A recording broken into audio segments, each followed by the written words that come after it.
இன்று நம்ம திருச்சபையானது லாத்திரன் பேராலய நேர்ந்தளிப்பு பெருவிழாவை கொண்டாடுகின்றது. அதனாலே அதாவது இந்த லாத்திரன் பேராலயம் கான்ஸ்டான்டினோபிள் வரலாற்று பின்னணியில் பார்க்கும் பொழுது அவருடைய மனைவி அவருடைய தன்னுடைய அரண்மனையவே கொடுத்தாங்க மக்களுக்காக இது ஆலயமாக மாற்றிக்கொள்ள வேண்டும் என்று சொல்லி. ஆக முதல் பேராலயம் தாய் திருச்சபை முதல் பேராலயம். ஆகவே இந்த பேராலயத்தினுடைய நேர்ந்தளிப்பு விழாவை இன்று நாம் கொண்டாடுகின்றோம். அதனால தான் வாசகங்கள் அனைத்துமே ஆலயத்தை பற்றியதாக இருக்கின்றது. இந்த நற்செய்திக்கு நாம் வருவோம் அன்பு மக்களே. இந்த நற்செய்தியில ஆண்டவர் அதாவது கோயிலில் போய் ஆண்டவர் அங்க சாட்டை எடுத்து எல்லாத்தையும் அடிக்கிறார். இப்படியாக நற்செய்தி ஆரம்பிக்கிறது. அதாவது யூதர்களுடைய பாஸ்கா விழா விரைவில் வரவிருந்ததால் இயேசு எருசலேமுக்கு சென்றார். அதாவது நற்செய்தி, யோவான் நற்செய்தி இந்த பாஸ்கா விழாவில் நடக்கக்கூடிய நிகழ்ச்சியை மிக அழகாக எழுதப்பட்டிருக்கின்றது. அதனாலே வருடத்துக்கு ஒரு முறை அவர்கள் பாஸ்கா விழா கொண்டாடுறாங்க. பாஸ்கா விழானா உங்களுக்கு தெரியும், சில நேரம் பஸ்கா விழா அப்படிம்பாங்க, நம்ம இதில் பாஸ்கா விழா அப்படின்னு சொல்லப்பட்டிருக்கு. இந்த பாஸ்கா விழா அதாவது கடத்தல் பழைய ஏற்பாட்டில் ஆண்டவர் எவ்வாறு தன்னுடைய மக்களை தப்புவித்து கொண்டு சேர்த்தினாரோ அதை நினைவு கூறும் விழாவாக தான் இந்த பாஸ்கா விழாவை கொண்டாடினாங்க வருடம். அப்போ ஒவ்வொரு வருஷமும் கொண்டாடும் பொழுது என்ன ஆகுனா, இந்த யூதர்கள் எங்க இருந்தாலும் நாட்டில் எந்த பக்கம் மூலையில் இருந்தாலும் கரெக்டா இந்த பாஸ்கா விழாவுக்கு எல்லாம் கூடி வந்துருவாங்க. அப்படி கூடி வரும் பொழுது அந்த நகரமே மக்கள் தலையா சூழ்ந்தப்பட்டிருக்கும் அப்படின்னு சொல்றாங்க. லட்சக்கணக்கான மக்கள் அங்கே கூடினார்கள். எதற்காகனா இந்த பாஸ்கா விழாவை கொண்டாட. அப்போ அவ்வளவு கூட்டம் அங்க வந்துச்சு. அப்போ கோவில்ல ஆடு மாடுகள் அவர்கள் பலி கொடுப்பாங்க. இங்க பாத்தீங்கன்னா இந்த எருசலேம் கோவில்ல ஆடு மாடு அப்போ வெளியில இருந்து எல்லாம் வருவாங்க. இப்ப நீங்க நம்ம ஆலயத்துக்கு நீங்க உங்க ஊர் இல்ல வெளி ஊர்ல இருந்து வரீங்கன்னு வச்சுக்கோங்க, சரிங்களா? நான் சிம்பிளா உங்களுக்கு சொல்றேன். வெளி ஊர்ல இருந்து வரீங்க. அப்ப வெளியில ஊர்ல இருந்து வரும் பொழுது நீங்க என்ன பண்ணுவீங்க? நீங்க வெளியூருக்கு போறீங்க இல்ல வேளாங்கண்ணிக்கு போறீங்கன்னு வச்சுக்கோங்க, போயிட்டு காணிக்கை கொடுக்கணும். என்ன பண்ணுவீங்க?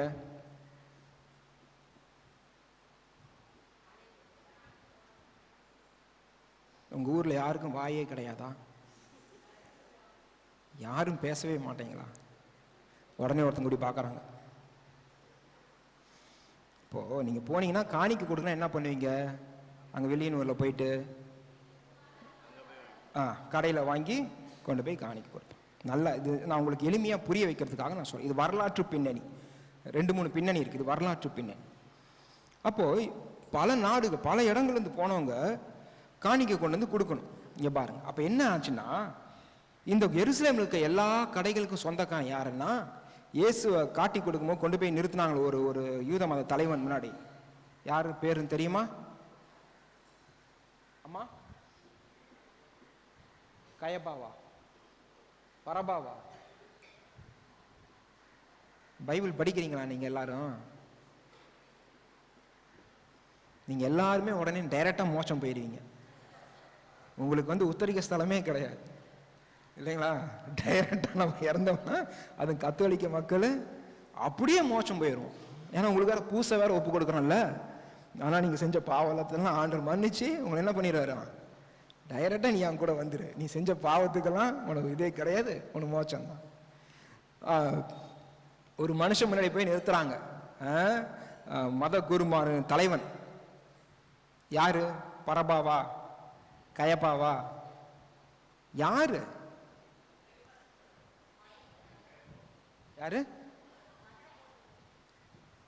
அடிச்சு இயேசு அழிச்சு கொண்டு போய் முதல்ல ஒரு மத குரு தலைவர்கிட்ட நிறுத்துறாங்க தெரியுங்களா? அந்த மத குரு பேர் சொல்றேன், பைபிளை படிங்க. ஏனோக்கா? அம்மா, ஏனோக்கு பழைய காலத்துல இருந்து பழைய ஏற்பாட்டுல இருந்தாங்க. நீங்க படிங்க, நான் சொல்ல மாட்டேன், தெரிஞ்சுக்க. அந்த மத குருமாறு தலைவன் தான் அங்க எருசலேம் கோயில் இருந்த எல்லா கடைக்கும் சொந்தக்காரர். அதாவது நான் தான். நான் உங்க ஊரை சுத்தி கடை வச்சிருந்தேன். வர வருமானம் யாருக்கு? இன்னும் இவ்வளோ தெளிவாக சொல்லியும் புரிஞ்சுக்காத மக்களாக இருக்கீங்களே, எனக்கு தான். சரிங்களா? அப்போ எல்லா கடையும் வாடகை விட்டு நான் சம்பாரிச்சிட்டு இருந்தேன். இதுதான் அங்கே நடந்துச்சு. ஆனால் அங்கே ஒரு சட்டம் இருந்தது கோயிலில். என்னன்னா, நீங்கள் தூரத்துலேருந்து வரும்பொழுது நான் சொன்ன காணிக்கு இங்கேயே வந்து வாங்கி கொடுத்துறீங்கன்னு. வெளியூர் போனால் அங்கேயே காணிக்கு வாங்கி கொடுக்குறீங்க. இங்கே வந்து காணிக்கு கடை இருக்குன்னு வச்சுக்கோங்க, இப்போ இங்கே வாங்கி கொடுக்குறோம். இப்போ தூரத்துலேருந்து வரவங்க என்ன பண்ணாங்கன்னா, பல நாள்லேருந்து வரவங்க பல காசு வச்சுருந்தாங்க. ஆனால் எருசலேமுக்கு வரும்போது என்ன நடக்குதுன்னு பார்த்தீங்கன்னா, அந்த ஆலயத்தில் அந்த நாட்டு காசெல்லாம் இங்கே காணிக்கை பெட்டிக்குள்ளே போடக்கூடாது. எனக்கு அந்த நாட்டு காசெல்லாம் வேண்டாம், எனக்கு எந்த நாட்டு காசு வேணும்? இந்த நாட்டு காசு தான் வேணும். அதே மாதிரி காணிக்கை வாங்கும் பொழுதும் நீங்கள் அங்கிருந்து காணிக்கை கொண்டு வந்தாலும் அதெல்லாம் நான் ஒத்துக்க மாட்டேன். எங்கேருந்து காணிக்கை வாங்கணும்? ஆனால் நீங்கள் அங்கிருந்து கொண்டு வந்தீங்கன்னா உனக்கு செலவு கம்மி. ஒரு ஆட்டுக்குட்டி நீங்கள் அங்கே வந்து வாங்கிட்டு வந்தீங்கன்னா ஒரு 4000 ரூபா ஆட்டுக்குட்டி அங்கே வாங்கிட்டு வரீங்க வச்சுக்கோங்க, ஒரு ஆடு. ஆனால் இங்கே எருசலேமுக்குள்ளே வந்தீங்கன்னா அந்த ஆடை நான் ஒத்துக்க மாட்டேன். நான் இங்கே ஆடு விற்பேன். இந்த ஆடு எவ்வளோ? 10,000 ரூபா. நான் வைக்கிற ஆடு 10,000 ரூபா. இதை தான் நீ வாங்கணும். அதனால தான் இயேசு சாமி எங்கே பிறந்தாரு? எருசலேமில், பெத்லகேமில். எருசலேமில் வளரக்கூடிய ஆடுகளை மட்டும்தான் கோயிலில் பலி கொடுத்தாங்க. மற்ற இடத்துலேருந்து கொண்டு வர ஆடுங்களை பலி கொடுக்கல. அப்படி கொண்டு வந்தாலும் இந்த மத குருமார்கள் என்ன பண்ணாங்களா, எடுத்து பார்த்துட்டு இங்கே புண்ணு இருக்குது, இங்கே அது இருக்குது, இது இருக்குது, இது வந்து ரிஜெக்டட் அப்படின்னு சொல்லிடுவாங்க. அப்போ பாவம் தூரத்துலேருந்து வர மக்கள்லாம் என்ன பண்ணாங்கன்னா, காசை கொண்டு வந்து இங்கே அதான் பணம் மாற்றக்கூடியது. அதான் இங்கே பணம் மாற்றுறது. மேசை இருந்துச்சு, கவுத்து போட்டார் ஏசுசாமி சொல்லல, அங்கே தான் பணத்தை கொடுத்து மாற்றி காணிக்கை, இங்கே விற்கக்கூடிய காணிக்கை வாங்கினாங்க. இப்போ தூரத்துலேருந்து கஷ்டப்பட்டு வரக்கூடிய ஏழை மக்கள்லாம் இங்கே வந்து 4000 ரூபாய்க்கு ஆடு கொண்டு வந்து பலி கொடுத்தா முடிஞ்சு போச்சு. இங்கே வந்து 10,000 ரூபாய்க்கு வாங்கி இருக்கிற காசெல்லாம் கொட்டி ஒன்றும் இல்லாமல் நடந்து பொடி நடையாக நடந்து போனாங்க, காசு இல்லை. அப்போ பாருங்க, அப்போ கோயில் நிர்வாகம் என்பது மக்களுக்கு பணி செய்யல, மாறாக மக்கள்கிட்ட இருந்து என்ன பண்ணுச்சு? எல்லாத்தையும் பிடுங்கினாங்க. ஏழப்பட்ட மக்கள் அங்கிருந்து கடவுளை தேடி வரவங்க தூரத்துலேருந்து ஒன்றுமே இல்லாமல் போனாங்க, சாப்பாட்டுக்கு கூட ஒன்றும் இல்லாமல் போனாங்க. அப்போ இந்த காசெல்லாம் யாருக்கிட்ட வந்துச்சு?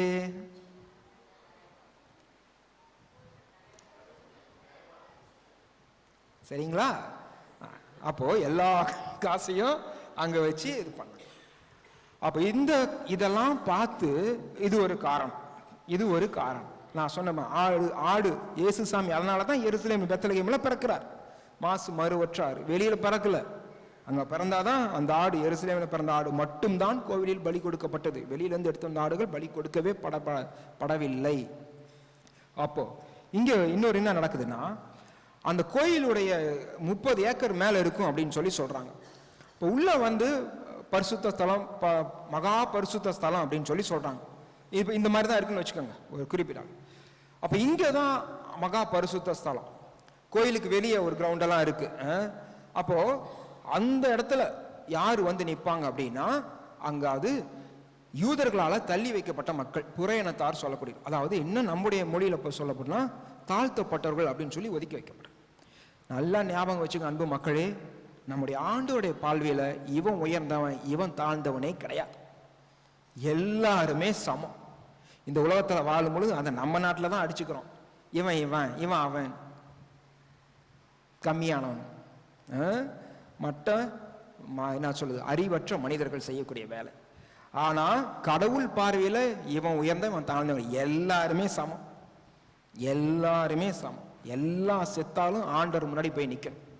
அவன் செஞ்ச பாவத்துக்கு கரெக்டாக ஆண்டவர் தண்டனை கொடுப்பார்.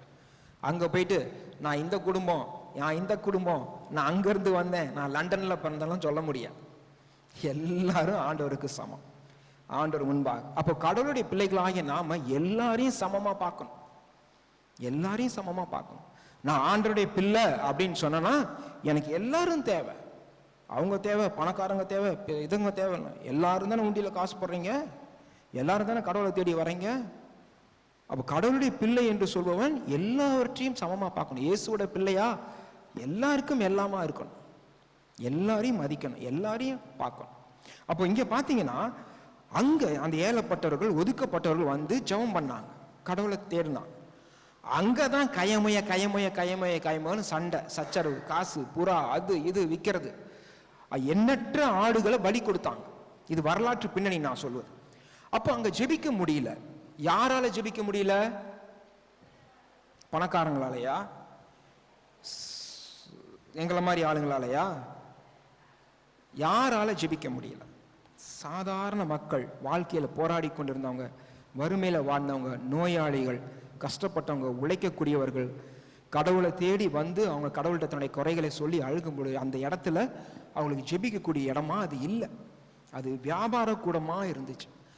அதனால தான் ஆண்டவர் பார்த்தாரு, எங்க ஆராதனை செலுத்தணுமோ, எங்க ஆண்டவரை தேடணுமோ, எங்க ஆண்டவரை தேட வந்த மக்கள் எல்லாம் அந்த இடத்துல இப்படி வியாபாரம் கசமசா என்னது மார்க்கெட்டு மாதிரி இருக்கே, சந்தை மாதிரி கத்திட்டு வியாபாரம் தான் குறிக்கோளா இருக்கிறாங்கன்னு சொல்லி அங்க சாட்டை எடுத்து அடி வெளுன்னு வெளுக்கிறார்.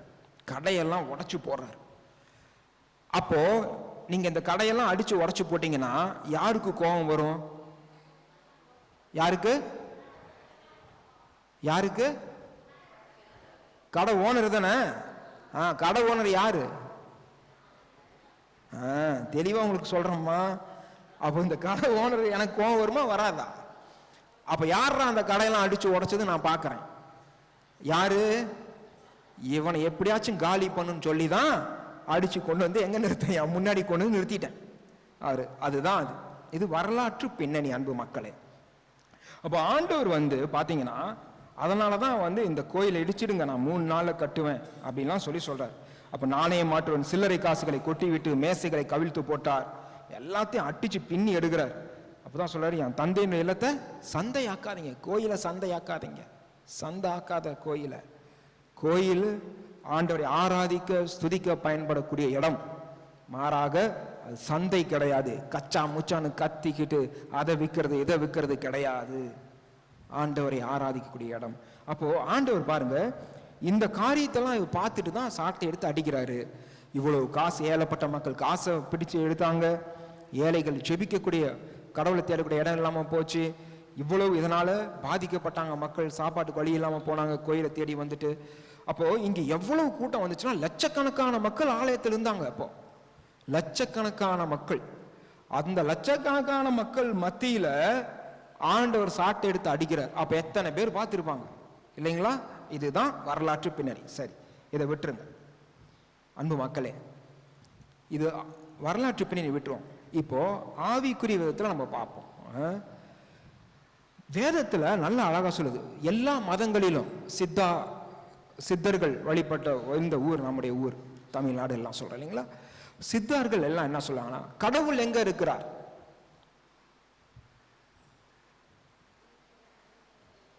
கடவுள் எங்க இருக்கிறார்? எல்லாமா இருக்கிறார், எல்லா இடத்துலயும் இருக்கிறார், எங்கும் வியாபித்து இருக்கிறார், எல்லாமா இருக்கிறார் இல்லைங்களா? அப்படி சொல்றோம். சரி, நம்முடைய மதங்கள் எல்லாம் பாருங்களேன், சித்தர்களுங்க கடவுள் எங்க இருக்கிறார் அப்படின்னு சொன்னா நம்முடைய உள்ளத்துல இருக்கிறார். மற்ற இந்து புராணங்கள் மதங்களிலும் சொல்லும் பொழுது, அல்லது நம்ம தாய்மானவரெல்லாம் சொல்லும் பொழுது நெருப்பு, சுடர் ஒளி, வள்ளலார்லாம் நீங்க இல்லைங்களா, வள்ளலார்லாம் சொல்லுவது நெருப்பு மயமான இருக்கிறார் கடவுள், நம்முடைய உள்ளத்துல இருக்கிறார்னு தான் சொல்றாங்க. வேதம் என்ன சொல்லுது? இன்னைக்கு வாசங்க நல்லா கேடுங்க, நல்லா கேட்டீங்கன்னா தெரியும். நீங்கள் கடவுளுடைய கோவில் என்றும் கடவுளின் ஆவியார் உங்களில் குடியிருக்கிறார். அதாவது கொரிந்தியர் 3:9, 16, 17, அதே கொரிந்தியர் 6:19 வாசிங்களாலும் தெரிய வரும். 1 கொரிந்தியர். அப்போ கடவுள் எங்க இருக்காருன்னா உங்க உள்ளத்துக்குள்ள இருக்கிறார். நான் முன்ன சொன்னது கட்டடம் முன்ன சொன்ன பாத்தீங்களா, கட்டடம். இப்ப சொல்றது கட்டடம் இல்ல, உண்மையான ஆலயம். உண்மையான ஆலயம் யாரு? நீங்களும் நானும் தான் ஆலயம். நீங்களும் நானும் தான் உண்மையான ஆலயம். பழைய ஏற்பாட்டில் ஆண்டவர் மனிதனை படைக்கும் போது நம் சாயலாக நம் உருவமாக மக்களை படைப்போம், மனிதர்களை படைப்போனார். அப்போ உடல், ஆவி, ஆத்துமா, தந்தை, மகன், பரிசுத்த ஆவி, மூவரும் இணைந்து தான் படைக்கிறாங்க. இப்போ 3 பிரிந்து எதுவும் கிடையாது. உடல் ஆவிலாம் தனித்தனியா கிடையாது, எல்லாம் ஒன்றானது, ஒன்றா இருக்கு நமக்குள்ள. அப்ப கடவுள் தம் சாயலாக நம்மை படைத்தார், ஊதி தன்னுடைய ஆவியை நமக்குள்ள வைத்தார். நம்ம டிஎன்ஏல கூட அது இருக்குங்கிறாங்க. டிஎன்ஏல கடவுள் இருக்கான்னு சொல்லுவாங்க. அது ஒரு 10-15 வருஷத்துக்கு முன்னாடி ஒரு புத்தகம் படித்தேன், கிரேக் பிரேடன் அப்படின்னு சொல்லி ஒரு ஆராய்ச்சியாளர். டிஎன்ஏக்குள்ள காட் இஸ் வித் அஸ், அது ஏதோ ஒன்று எழுதியிருக்கு அப்படின்னு சொல்லி நமக்குள்ள. அந்த நீங்கள் உங்கள் ஸ்கூலில் பசங்களுக்கு அந்த இந்த வாய்ப்பாடு எழுதி கொடுப்பீங்க தெரியுங்களா? இந்த வாய்ப்பாடு H2O அதெல்லாம் நமக்குள்ளேயும் அந்த இது இருக்குது. அது எபிரேய மொழியில் நமக்குள்ளே இருக்க அந்த டிஎன்ஏவை அந்த எபிரேய மொழிக்குள்ளே தான் வருது. அது சேர்த்து பார்க்கும் பொழுது அந்த வார்த்தை வருது, டிஎன்ஏல எழுதியிருக்குன்னு சொல்லி சொல்கிறாங்க. அப்போது ஆண்டவருடைய ஆவி நமக்குள்ளே இருக்கு. இந்த ஆவியை நாம், கடவுளுடைய ஆவி, இந்த ஆலயத்தை நாம் பரிசுத்தமாய் பார்த்து கொள்ள வேண்டும். இதுதான் முக்கியம். இப்போ நான் சொல்ல போகிறதான் முக்கியம். என்ன? நீங்கள் ஒவ்வொருவரும் கடவுளுடைய ஆலயம். இந்த ஒவ்வொரு ஆலயத்தையும் ஒற்றையடிக்காமல் பார்த்துக்கணும். உங்களுடைய உள்ளத்தை, உங்கள் ஆவிக்குரிய வாழ்க்கையை ஒற்றை அந்த பாவம் சேராமல் பார்த்து கொள்ள வேண்டும். ஆண்டவர் பாருங்க சாட்டை பின் அடிக்கிறார். ஒவ்வொரு இடத்துலையும் பார்த்தீங்கன்னா இது எதுக்கு ஆண்டவர் கோபப்படுறாரு? நம்முடைய ஆலயத்தில் பாவம் என்பது குடிக்கொண்டு இருக்கும் பொழுது அதை அடிச்சு சுத்தம் பண்றவர் தான் நம்முடைய ஆண்டவர். பிசாசு நமக்குள்ள இருக்கும் பொழுது அதை சாட்டை எடுத்து அடிச்சு சுத்தம் பண்றதுதான் நம்முடைய ஆண்டவர்.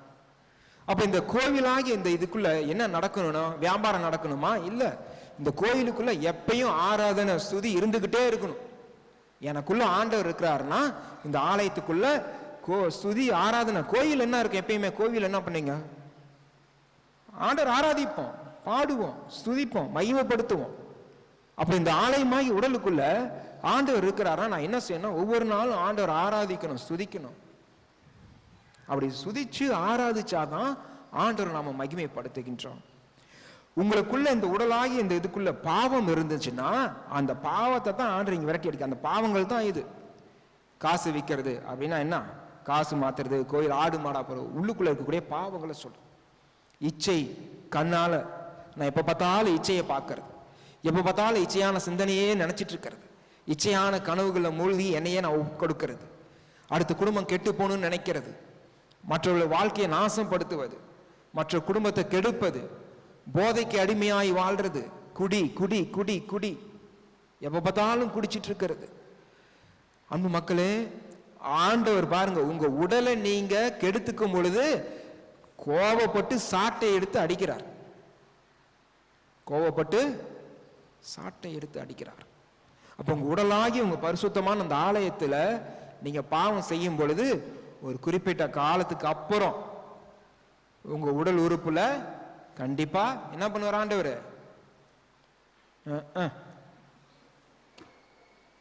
இவ்வளவு விலைக்கு சொன்னாலும் எங்க மக்களுக்கு விளங்காது. கண்டிப்பா ஒரு இடத்துல முற்றுப்புள்ளி வைப்பார். உடலாகிய ஆலயத்தை நாம் தீட்டுப்படுத்தும் பொழுது, மாசுபடுத்தும் பொழுது, அதனை நாம கெடுக்கும் பொழுது ஆண்டவர் சாட்டையை பின்னி அடிப்பார். நம்முடைய பாவங்களிலிருந்து விடுதலை பட பிசாசு அடிப்பார். இச்சையான காரியங்களை விபச்சாரத்தையும் செஞ்சுக்கிட்டே இருக்கிறனா, பாவத்தில் விழுந்துக்கிட்டே இருக்கிறீங்களா, ஆண்டவர் பார்த்துக்கிட்டே இருப்பார், பொறுமையா இருப்பார். ஒரு காலம் வரும், எல்லாத்துக்கும் முற்றுப்புள்ளி ஆண்டவர் வைப்பார். நம்மளை விட்டு கொடுத்துட்டே இருப்பார். ஆனா ஒரு காலம் வரும், அப்ப கரெக்டா வைப்பார். சாட்டை எடுத்து அடிக்கிறாருன்னா என்ன? உன் உடலுக்குள்ள நான் உன்னை படைச்சேன், தாயின் கல் உருவாக முன்பே உன்னை அழைச்சேன், எல்லாரையும் அழைச்சிருக்கிறார். உங்களுக்கு மூக்கு இப்படிதான் இருக்கணும், கண்ணு இப்படிதான் இருக்கணும் அப்படின்னு ஆண்டவர் பண்ணியிருக்கார். அப்ப இந்த ஆலயமாகி உடலை நான் பரிசுத்தமாய் பார்த்து கொள்ள வேண்டும். ஆண்டவர் எனக்குள்ள இருக்கிறாருங்கிறது இருக்கணும். அதனாலதான் ஒவ்வொருவரும் ஆண்டவருக்கு கண்கள்ல விலையேற பெற்றவர்கள். வேதம் அதான் சொல்லுது. அப்ப எனக்குள்ள ஆண்டவர் இருக்கும் பொழுது நான் பரிசுத்தமாய் வாழ வேண்டும். இந்த உடலாகி ஆலயத்துல நான் துதிச்சு கொண்டே இருக்கணும், ஆராதிக்கணும், ஒவ்வொரு நாளும் ஆராதிக்கணும், என்னை ஒவ்வொரு நாளும் பரிசுத்தப்படுத்தணும், ஒற்றை அடியாம என் ஆலயத்தை நான் பாதுகாத்துக்கணும், ஒவ்வொரு நாளும் சுத்தப்படுத்தணும், என் ஆலயத்தை ஒவ்வொரு நாளும் நான் சுத்தப்படுத்தணும். எப்படி சுத்தப்படுத்துவீங்க? ஒவ்வொரு நாளும் ஆலயத்தை, உங்க ஆலயத்தை, உடலாகி ஆலயத்தை ஒவ்வொரு நாளும் குளிக்கணும் இல்லைங்களா? ஆவிக்குரிய வாழ்க்கையில் ஒவ்வொரு நாளும் சுத்தப்படுத்தணும்னா ஒவ்வொரு நாளும் ஆண்டவர்கிட்ட பேசணும். அப்பதான் அது சுத்தமாகும். ஒவ்வொரு நாளும் ஆண்டவர்கிட்ட கேட்கணும், என்னை சுத்தப்படுத்துங்க ஆண்டவரே, நான் பாவி, நான் பலவீனன், நான் தவறக்கூடிய மனிதன், என் சத பாவமானது, எனக்கு வலிமையை கொடுங்க, எந்திரிச்சு நிற்கக்கூடிய ஆற்றலை கொடுங்க, என்னை பரிசுத்தமாக்குங்க, இந்த கோயிலா என்னை பரிசுத்தமாக்க, இந்த கோயில் எப்பயும் ஆராதனை நடக்கணும், இந்த கோயில எப்பயும் துதிக்கணும், இந்த கோயில் எப்பயும் மகிழ்ந்து இருக்கணும், என் உடலாகி இந்த ஆலயத்துல உன்னை நான் மகிமைப்படுத்தணும், பலி செலுத்தணும், நன்றி பலி செலுத்தணும், துதி பலி செலுத்தணும். அப்படி செலுத்துனீங்கன்னா தான் நீங்கள் கடவுளுக்குரிய பிள்ளை. அதனால தான் ஆண்டவர் சொல்றாரு, இந்த ஆலயத்தின் மேல் உள்ள ஆறும் என்னை எரித்து விடும் அப்படின்னு சொல்லி சீடர்கள் சொல்றாங்க. கடைசியாக சீடர்கள் ஆண்டோடைய வார்த்தையை, இசையாசுடைய வார்த்தையை நினைவு கூர்ந்து பார்க்கிறார்கள். அப்போ சீடர்கள் அவர் என்ன சொல்றது, உடலாகிய ஆலயத்தை பற்றிய பேசினார். ஆலயத்தின் உள்ள என்ன சொல்றது, அந்த ஆசை வேர்க்கை எரித்து விடும். அப்போ நம்ம ஒவ்வொருவர் மேலும் ஆண்டவர் ஆசையா இருக்கிறார். ஒவ்வொருவரையும் ஆண்டவர் தன்னுடைய கரங்களால் தான் பொறித்து வைத்திருக்கன்னு சொல்றார். அப்போ உங்க முடியெல்லாம் எண்ணப்பட்டிருக்குன்னு ஆண்டவர் சொல்றார். அப்ப பாருங்க, ஆண்டவர் சாதாரணமா நம்மளை நினைக்கல, ஒவ்வொருத்தரையும் பார்த்துட்டு இருக்கார். நீங்க தூங்கி எந்திரிச்சதுல இருந்து மறுபடியும் நைட்டு படுக்கிற வரையும் எல்லாம் அவருக்கு தெரியும். அப்படிப்பட்ட ஆண்டவர் தான் நம்ம வச்சிருக்கோம். அப்ப இந்த ஆலயமாகி என்னுடைய உடலை நான் பாவத்தில் விழ செய்யாமல் பரிசுத்தமாய் வாழ பழக வேண்டும். பிசாசுக்கு அடிமையா இல்லாம நான் பரிசுத்தமாய் வாழ. ஆண்டவருக்கு நம்ம மேல கரிசனை இருக்கிறதுனாலதான் அவர் எடுத்து அடிக்கிறார், சுத்தம் செய்யறார்.